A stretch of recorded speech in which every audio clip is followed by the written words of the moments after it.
This is Joel Bukowski from Harpeth Consultant Advisory Group, and today I want to talk about the correlation of music and memory.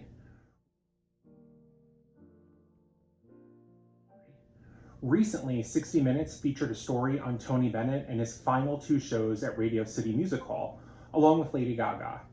I felt they did such a great job of showcasing not only how this disease affects everyone so differently, but also the power of music.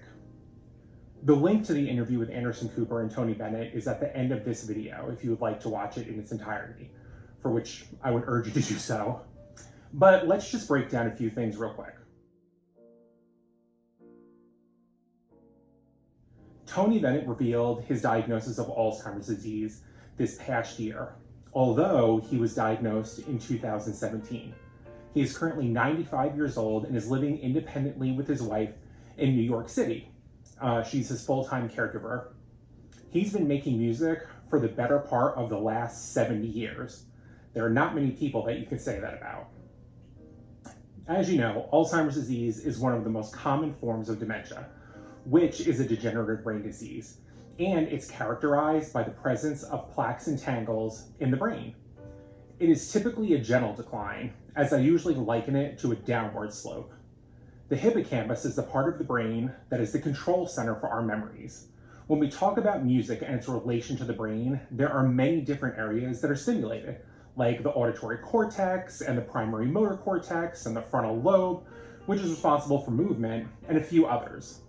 Music is such an important aspect because studies have shown that not only are we able to recall on past memories for music, but we are also able to develop new ones. Pretty cool. This is evident in the interview with Tony Bennett when his accompanist starts to talk about how they are making a new set list for the new show. Now, Tony can recall the actual songs, but the order in which they are sang, the dialogue and so forth, that is all brand new.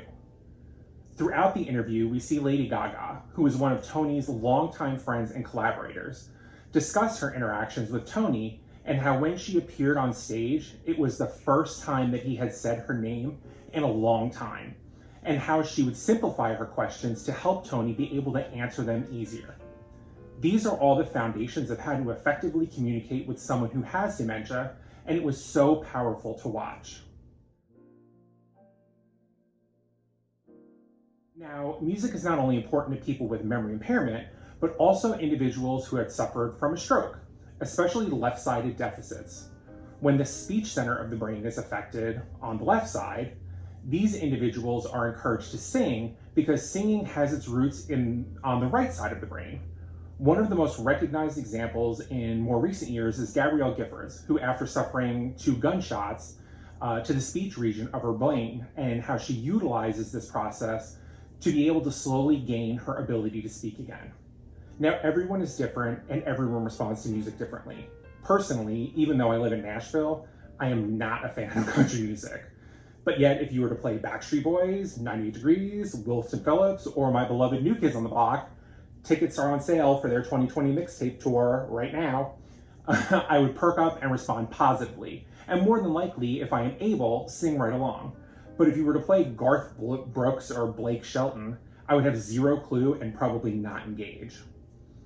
Additionally, if you're looking to decrease the use of antipsychotics and antipsychotropic medications, music is a fantastic non-medical intervention.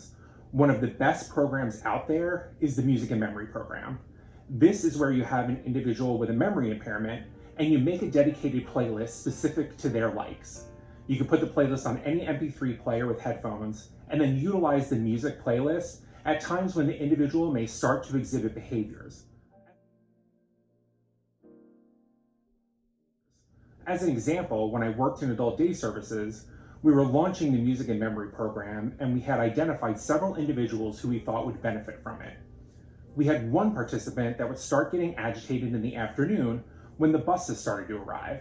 He would see everyone start to leave and want to go with them. The problem being is that his wife wasn't coming to pick him up for at least another hour and a half.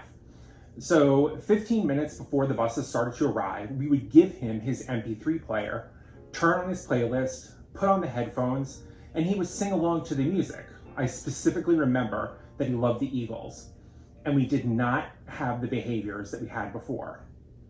So if you're interested in learning more about the Music and Memory program, please visit musicandmemory.org for more information on how to become a certified Music and Memory Center.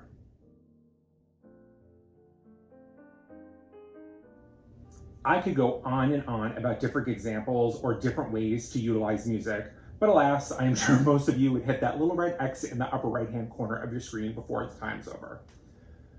I think one of the most powerful moments in the story about Tony Bennett is when Lady Gaga is talking about how his story is an emotional story, and I quote, "Things can change and you can still be magnificent."